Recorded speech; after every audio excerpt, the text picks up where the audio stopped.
18 தர்பார் வந்துட்டாயா எங்கும் நிறைந்திருக்க நம்ம நியூஸ் 18 மக்கள் எல்லாருக்கும் வணக்கம்ங்க. எல்லாருமே இன்னைக்கு தர்பாரில் பார்க்கறதுக்கு உட்காந்துக்கிட்டு இருப்பீங்க. வழக்கம் போல தாங்க ஏகப்பட்ட விஷயத்தை எடுத்து கொண்டு வந்து வச்சிருக்கோங்க. ஒன்று ஒன்றா தாரோம். வாங்க நிகழ்ச்சிக்குள்ள போவோம். திருத்தணி மலை மேலே குமரன் உட்காந்து அருள் வாளிக்காரு. எல்லாரும் போய் கும்பிடுதாங்க. ஏற முடியல, முட்டி வலிக்குன்னு எல்லாரும் சங்கப்படுதாங்க. அங்கே வந்து பார்த்த ஒரு தொழிலதிபர், அடடடா முட்டி வலியில் அவசப்படுற பக்தர்களை நாம் இப்படி சோதிக்கலாமா?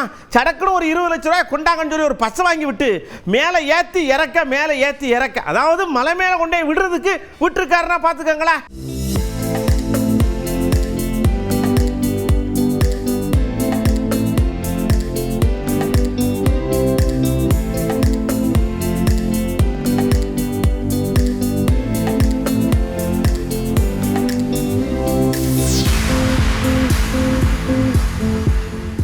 இங்கே நான் ரோபோ நாயை ரெடி பண்ணியிருக்கேன். அதுக்கு சட்டை தச்சு போட்டு அதை ஆட விட்டு வேடிக்கை காட்டி ஏகத்துக்கும் நம்மளை திகைப்பில் ஆழ்த்துறது தான் சீனாக்காரர்களுக்கு வேலையாகவே போச்சு.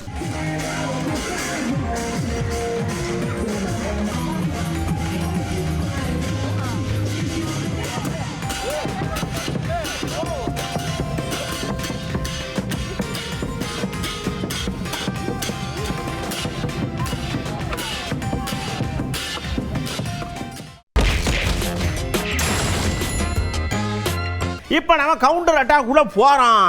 ஒரு தீர்ப்பு வந்துருச்சு. இந்த தீர்ப்பு வந்த உடனே ஆளாளுக்கு ஏகத்துக்கு கொந்தளிக்காக அதிமுகலேருந்து அதில் முக்கியமான அவர் முன்னாள் சட்ட அமைச்சர் அவர் எப்படி நீங்கள் இப்படி தீர்ப்பு கொடுக்கலாம், நாங்கள் என்ன செஞ்சோம் உங்களைன்ற ரீதிக்கு அவர் பேசினாரு வாருங்க பேச்சு. சட்டத்திட்டத்தை மாற்றிருக்காங்க, செல்லாது. பொய்ச்செயலாளர் பொறுப்பு கொண்டு வந்தாங்க, செல்லாது. இந்த பொறுப்பில் இவரை போட்டிருக்காங்க, செல்லாது. இது அனைத்தும் யார் விசாரிக்க வேண்டும்? யாருக்கு அதிகாரம்? நீதிமன்றத்துக்கு மட்டும்தான் அதிகாரம். அதை தேர்தல் ஆணையம் ஒத்துக்கொண்டிருக்கிறது, தெளிவாக ஒத்துக்கொண்டிருக்கிறது. இதில் எங்களுக்கு அதிகாரம் இல்லை. அப்படி என்றால் அதை தான் நாங்கள் சொல்றோம். உனக்கு அதிகாரம் இல்லை, அப்புறம் எப்படி நீ விசாரிக்கலாம்? அதை தான் முடிவு பண்ணணும். அதுதான் இன்னைக்கு நீதிமன்றம் சொல்லியிருக்கிறது. முதலில் உங்களுக்கு 29 ஏன் படியும் 15 படியும் உங்களுக்கு அதிகாரம் இருக்கிறதா இல்லையா என்பதை முதல்ல முடிவு செய்யுங்கள் என்று சொல்லி இன்னைக்கு தீர்ப்பு சொல்லுவோம். ஆனா இந்த தீர்ப்பை வரவேற்று அகமகிழ்ந்து சொல்லியிருக்காரு முன்னாள் முதலமைச்சர். இந்திய தேர்தல் ஆணையத்திற்கு நீதிமன்றங்களுடைய அதிகாரத்திற்கு இணையான அதிகாரம் இந்திய தேர்தல் ஆணையத்திற்கு உள்ளது என்று ஏற்கனவே இந்திய தேர்தல் ஆணையம் உயர்நீதிமன்றத்தில் மனு தாக்கல் செய்யப்பட்டிருக்கிறது. அந்த அடிப்படையில் இந்திய தேர்தல் ஆணையத்திற்கு அங்கீகரிக்கப்பட்ட ஒரு கட்சியினுடைய தேர்தல் கிளை பற்றியும் அவருடைய பைலா பற்றியும் தாவா ஏற்படும் என்று சொன்னால் அதை தீர்த்து வைப்பதற்கு இந்திய தேர்தல் ஆணையத்திற்கு அதிகாரம் உள்ளது என்று இன்றைக்கு உயர்நீதிமன்றம் தீர்ப்பு வழங்கியிருக்கிறது. தர்மம் தன் வாழ்வதனை சூதுக்கப்ப மீண்டும் தர்மம் வெல்லும் என்பது இன்றைக்கு நிரூபணமாயிருக்கிறது.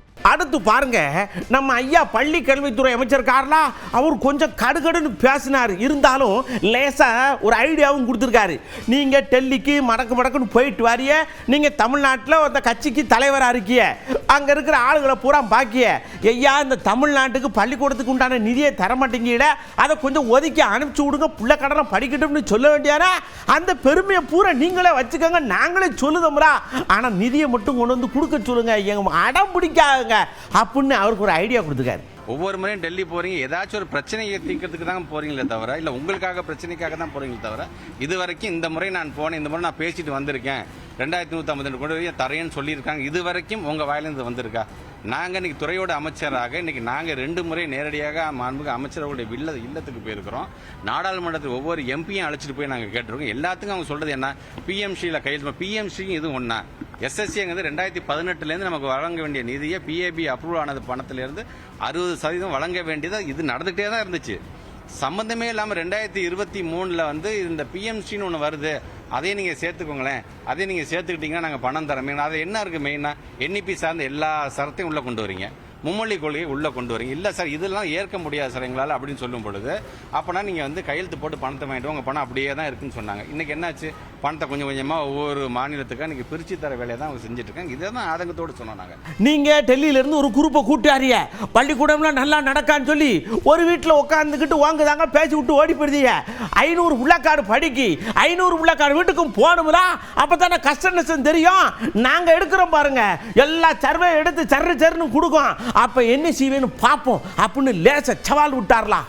ஏசர் அறிக்கை ஒன்று, ஆளுநர் அறிக்கை ஒன்று, அண்ணாமலை அறிக்கை ஒன்று, இது சார்ந்த ஆளாளுக்கு ஒரு அறிக்கை. ஆனால் இதுக்கெல்லாம் சேர்ந்து அரசாங்கம் ஒரு அறிக்கை கொடுக்கணும்ல. இந்த அன்பில் மகேஷ் பொய்யாமொழி ஒரு அறிக்கை கொடுக்கணும்ல. வெயிட் பண்ணி பாருங்க, அந்த அறிக்கையும் வரும்பொழுது எங்கள் பிள்ளைங்க எங்கே இருக்கிறாங்க, நீங்கள் அங்கொன்று இங்கொன்றுமா எடுத்து நீங்கள் தரவு தரீங்களா? நாங்கள் 10 லட்சம் பிள்ளைங்களுக்கு நாங்கள் எடுக்கிறோம். நாங்கள் அந்த 10 லட்சம் பிள்ளைங்களும் சேர்ந்து அவங்களுக்கு எடுக்கப்பட்டிருக்கின்ற இந்த எக்ஸாமினேஷன்ஸ் அது மூலமாக உங்களுக்கான தரவுகள் வரும்பொழுது கல்வி சிறந்த தமிழ்நாடு என்பதை பத்திரிகை ஊடகத்தை சார்ந்த நண்பர்கள் நீங்களும் அதை ஒத்துக்குவீங்க. வெறும் என் வார்த்தையால் மட்டும் வரப்போறது இல்ல, நாங்க கொடுக்குற டேட்டாஸ் மூலமா நாங்க நிரூபிப்போம். நாங்க அடுத்து பாருங்க, நம்ம சேகர் பாபா நினைச்சிருக்காள்ல, அவிய நம்ம கமலையா போய் பார்த்து குச்சுன்னு ஒரு விஷயத்தை பேசிட்டு வந்துட்டாங்க. இதே மாதிரி ஒரு விஷயத்த இப்படி இருக்குமா அப்படின்னு நாம போய் நம்ம அண்ணியார்ட்ட கேட்டோம். அவிய சடக்குன்னு கொஞ்சம் கூட யோசிக்கவே இல்லையா. நாங்க ஏடிஎம்கேயோட கூட்டணியில் இருக்கும்போது அப்படித்தானே சொல்லியிருக்கோம், அதனால எங்களுக்கு வந்துடும், நாங்க ஒரு ஆள் அனுப்பிச்சு நாங்க மட்டும் ஜம்முன்னு இருப்போம்ல அப்படின்னு படப்படன்னு சொல்லிவிட்டாங்க. பேச்சுவார்த்தை இல்ல, கூட்டணி அமைந்த போதே கையெழுத்திடப்பட்டு உறுதி செய்யப்பட்டதுதான் ராஜ்யசபா. அந்த ராஜ்யசபா தேர்வுக்கான அந்த நாள் வரும் பொழுது தேசிய முற்போக்கு திராவிட கழகத்தின் சார்பாக யார் ராஜ்யசபா உறுப்பினராக டெல்லிக்கு செல்ல இருக்கிறார் என்பதை அந்த நேரத்தில் தலைமை கழகம் உங்களை அழைத்து அதிகாரப்பூர்வமாக நாங்கள் அறிவிப்போம் என்பதை இந்த நேரத்தில் தெரிவித்துக் கொள்கிறேன். அடுத்து அண்ணியார் கொஞ்சம் இரிட்டேட் ஆன மாதிரி ஒரு விஷயத்தை எப்படி சொல்லியிருக்காங்க அப்படின்னா, இங்க இருங்க, விஜயோட கூட்டணி ஒப்பீடா, அந்த அது ஒப்பீடா, இது கேட்கக்கூடாது. நாங்க 20 வருஷமா அரசியல் களத்தில் நிக்கிறோம், போராடுறோம். அவர் நேத்து வந்தார், அவர்கிட்ட போய் கூட்டணி இந்த மாதிரிலாம் கேட்காதீங்க, ரொம்ப இரிட்டேட்டிவா இருக்கு அப்படின்னு கொஞ்சம் கடுப்பா தான் பேசிவிட்டாள்ல. விஜயுடன் நாங்க கூட்டணி அமைப்போம்ன்றது நீ விஜய்கிட்ட அதை கேட்கணும். நாங்க 20 வருஷ கட்சி, இந்த கேள்வி எங்க கிட்ட நீங்க கேட்க கூடாது, புரியுதுங்களா? அதனால இந்த கேள்வி எல்லாம் நீங்க விஜய் கிட்ட கேளுங்க. ஏற்கனவே நாங்க எந்த கூட்டணியில இருக்கிறோம் என்பதை ஒவ்வொரு பத்திரிகையாளர் சந்திப்பிலும் நான் சொல்லிட்டு தான் இருக்கேன். அதனால எங்களுடைய திட்டங்கள் எல்லாமே கொள்கை ரீதியாக சிறப்பான முறையில் சென்று கொண்டிருக்கிறது. அடுத்து நம்ம செந்தமிழர் அண்ணன் ஜீவா அண்ணன் திருவண்ணாமலை பக்கம் போறதை பார்த்து, அண்ணா ஒரு செகண்ட் நில்லுங்கண்ணே, ஒரு விஷயத்தை கேட்போம் சொல்லி கேட்டோம். இந்த பிரசாந்த் கிஷோர் வந்து நேராக விஜய் கூட லேசாக லிங்க் பண்ணி இந்த தேர்தலுக்கு ஆயத்தமாகறாள், அதை பற்றி முடிக்கவே இல்லைங்க. எல்லாம் பணம் வச்சிருக்கார், நிறைய இருக்கிறதுனால அவருக்கு அந்த மாதிரி தோணுது அப்படின்னு. அண்ணன் என்ன பண்ணிருக்காரு, முந்தையெல்லாம் தம்பியாதுக்கு மேலே பேசினார், இப்போ நங்குடங்குன்னு குத்துற மாதிரியே பேசுறாருல. உடல்ல கொழுப்பு கடிப்பிடிப்பீங்க, பணக்கொழுப்பு கடிப்பிடிக்கல, சொல்ல வாய்க்கொழுப்பு அதிகம் அப்படின்னு சொல்லுவாங்க பார்த்தீங்களா. இந்த கொழுப்பு அதிகம், அந்த கொழுப்பு, அது மாதிரி பணக்கொழுப்பு அதிகமா இருந்தா இதெல்லாம் தேவைப்படும். அது நம்ம அதை பத்தி பேசி காலத்தை நேரத்தை வீணடிக்க வேணாம். வேற ஏதாவது செய்தி தேவைப்படுதா? இதே கேள்வியை இன்னொரு ஆள்கிட்ட கேட்டோன்னே அவரு ரொம்ப அழகான வரலாறு எடுத்து சப்புன்னு வச்சார். என்னன்னா, இப்ப ஏன் அப்படின்னா பீகார்ல இவரு போட்டிட்டாரு, ஏன் வெற்றி பெற முடியல, தோத்து போயிட்டாரு. அவர் ஸ்ட்ராட்டஜி அவருடைய மாநிலத்தில் அவருக்கே ஒர்க் அவுட் ஆகல, அப்ப எங்க விஜய்க்கு ஒர்க் அவுட் ஆக போகுது? அது அவருடைய ஸ்ட்ராட்டஜி அவருக்கே ஒர்க் அவுட் ஆகல, அவருக்கே பயனளிக்கல, அது அவருடைய விருப்பம், நாம சொல்ல முடியாது. அடுத்து பாருங்க, இந்த அரசியலில் கொஞ்சம் மூத்த தலைவர் பழுத்த பழம்னு சொல்லுவாங்கல்ல, அந்த அண்ணாச்சிட்டு போய் கேள்வியை கேட்க கூட ஆரம்பிக்கல. அவரை நீ என்ன கேட்கணும்னு எனக்கு தெரியும் தம்பி, அப்புறம் எதுக்கு இத்தனை வருஷமா அரசியல் இருக்கேன், இங்க வாரியா, எம்ஜிஆர் சினிமாவில் இருந்தாரு, நடிச்சாரு, ஜெயிச்சாரு, வேற அது வேற. இப்பெல்லாம் சினிமாவில் நடிச்சு என்ன நடிப்பதோட பார்த்துக்குருவாங்க, ஓட்டெல்லாம் போட மாட்டாங்க. அந்த அனுபவசாலி யாருன்னு பாருங்க. முதிர்ந்த வாக்காளர்கள் மட்டுமல்லாமல் இளைஞர்கள் கூட, படித்தவர்கள் கூட வாக்களிப்பதற்கு தயாராக இல்லை.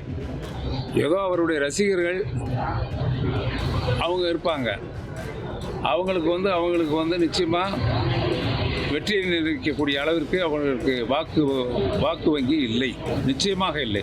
அடுத்து நம்ம அறநிலையத்துறை அமைச்சர் அப்படியே வந்தார், முகமூர புன்முறுவலுங்க, தைப்பூசம்லாம் பயங்கரமாக முடிஞ்சிருக்குல்ல, அப்படியே பக்தி பரவசமாக வந்து நின்னார். இங்கே வருங்க, ஏகப்பட்ட பேர் வரலாம், கட்சி ஆரம்பிக்கலாம், போகலாம், ஜெயிக்கலாம், என்ன வேணாலும் பண்ணலாம். ஆனால் அவங்களும் சொல்லலாம், நாங்கள் தான் ஆட்சி பிடிப்போம், அடுத்து நாங்கள் தான் அப்படின்னு மாறுதட்டி சொல்லிக்கலாம். சொல்லிட்டு போட்டுமே, எலெக்ஷன் வரட்டும், ஜெயிக்கிறது யாருன்னு நீங்களே பார்த்து தெரிஞ்சுக்குவோங்க, எல்லாம் நம்ம தான் அப்படின்னு ஜோசியம் தாங்க பார்க்கல. தேர்தல் களத்துக்கு நிற்கிறவங்க எல்லாருமே 100% வாக்குகள் எங்களுக்கு தான் சொல்லி தான் தேர்தல் களத்துக்கு வருவாங்க. இறுதி தீர்ப்பு 2026ஆம் ஆண்டு மக்களின் முதல்வராக இருக்கிற எங்கள் மாண்பு தமிழக முதல்வரை தேர்ந்தெடுக்க தயாராக இருக்கின்றார்கள். தேர்தல் எப்போது இருந்துதான் தமிழக மக்கள் எதிர்பார்த்துக் கொண்டிருக்கிறார்கள். தேங்க்யூ. அடுத்து பாருங்க, நம்ம சொர்க்கத்துக்குள்ள சொர்றன்னு போய்கிட்டே இருக்கிறோம். காரைக்குடியில் போய் நிற்கிறோம். சொர்க்கம் அங்கே இருக்குன்னாங்க. என்னன்னு கேட்டா ரேக்ல ரசி சட்டக்கு சட்டக்கு சட்டக்கு சட்டக்கு சட்டக்குன்னு ஐயா காலில் பாஞ்சு ஓடுது.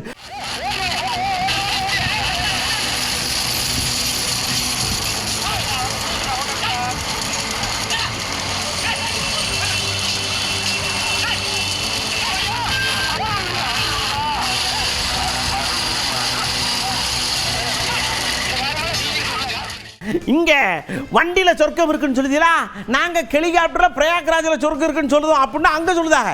என்னையான்னு கேட்டா டன்னு கணக்கில் பூ வாங்கி ஹெலிகாப்டர்ல வச்சுக்கிட்டு கீழே இருக்கிற ஆளுக்கு மேல பூவை போட்டு தள்ளுறாங்க.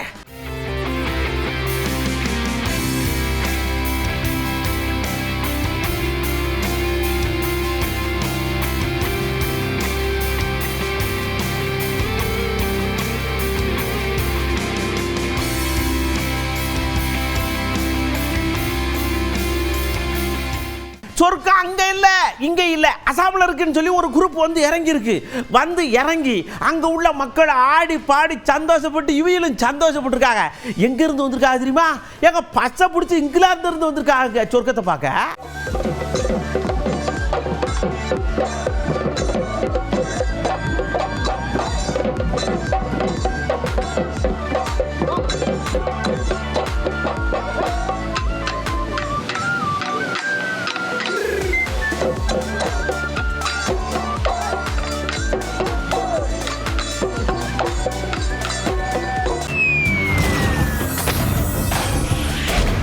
அடுத்து நாம அழகிய உலகத்துக்குள்ள அப்படியே பொப்பரப்பான்னு போன உடனே ஹவாய் தீவுக்கு போறோம். அங்க நெருப்பு குழம்பு அப்படியே எரிமலத்துக்கு தப்பு தப்பு தப்பு தப்புன்னு வருது.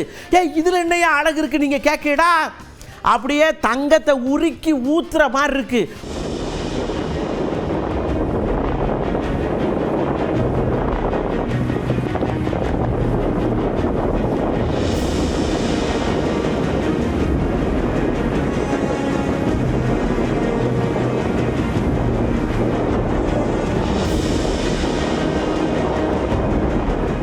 ஏ தம்பி, அந்த நெருப்பு குழம்பு தொட்டா சுடும், இங்க வா, சுடாத அளவுக்கு ஏகப்பட்ட விஷயத்தை தாரம்னு சீனாக்கார கூட்டு வராங்க.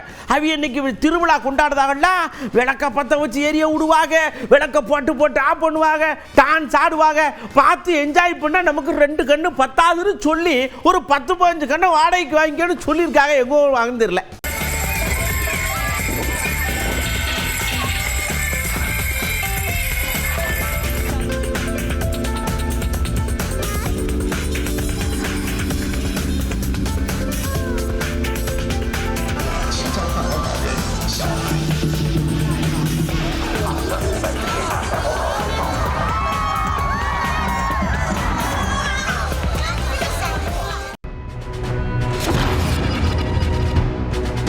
வேலைக்கு போகணும், வாடகைக்கு வீடு வாக்கணும், கரண்ட் புல்லு கட்டணும், தண்ணி புல்லு கட்டணும், சாப்பிடணும். அச்சோ வாங்குறது வாய்க்கு மற்ற மாட்டேங்கு, வகுத்துக்கு மற்ற மாட்டேங்குன்னு சொல்லுது. இடம் எப்படி சமாளிக்க என்னென்னலாம் பண்ணணும்னு கேட்டோம்.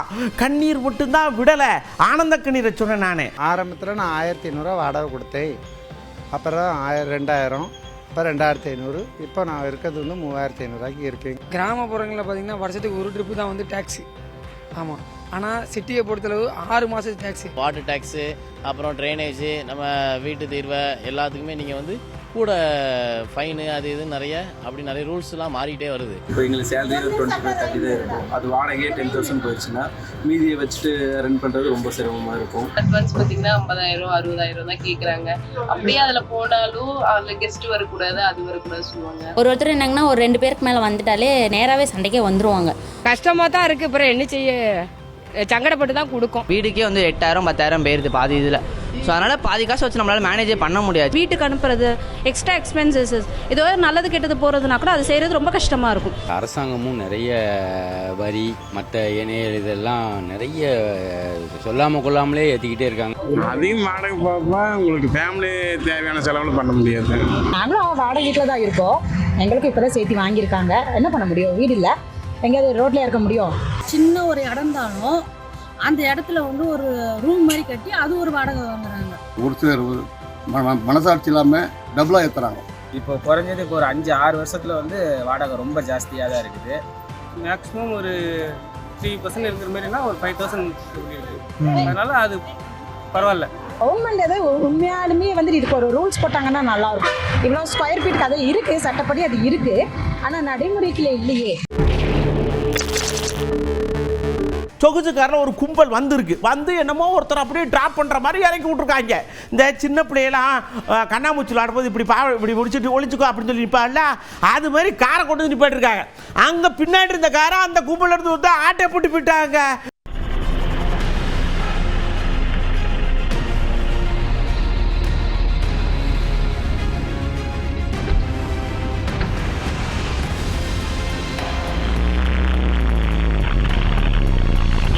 அடுத்து நம்ம வழக்கமாக சொல்லுதுதான், வண்டி எடுக்கும்போது செக் பண்ணி எடுங்கன்னு சொன்னால் கேட்கவே மாட்டீங்க. இங்கே மட்டும் இல்லை, அமெரிக்காவிலையும் கேட்க மாட்டீங்க. ஒருத்தர் என்ன பண்ணிருக்காரு, வண்டி எடுத்துகிட்டு போயிருக்காரு, தண்டவாளத்தில் போச்சுக்கு நின்று போச்சு. ட்ரெயின் வருது, ஐயா வண்டி எடுக்க முடியலன்னு சொல்லிட்டு டிரைவர் இறங்கி ஓடியாரு. ட்ரெயின் வந்து வண்டியை டம்முன்னு அடிச்சு தூக்கிடுச்சு.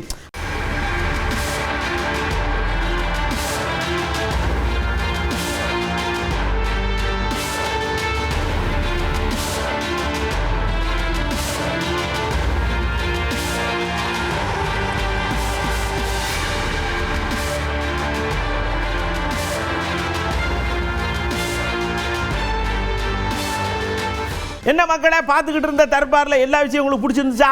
கண்டிப்பாக நான் சொல்கிறேன், எல்லாத்தையும் எடுத்துக்கோங்க, எடுக்காத அப்படி ஓரமாக வச்சுருங்க. அடுத்த தர்பாரில் இன்னும் ஏகப்பட்ட விஷயத்தோடு நான் உங்களை சந்திக்கிறேன். அது வரைக்கும் உங்களிடமிருந்து அன்போடு விடைபெற்றுக் கொள்வது உங்கள் அன்பு நண்பன் எழில். வணக்கம் மக்களே. 18 தர்பார் வந்துட்டாயா.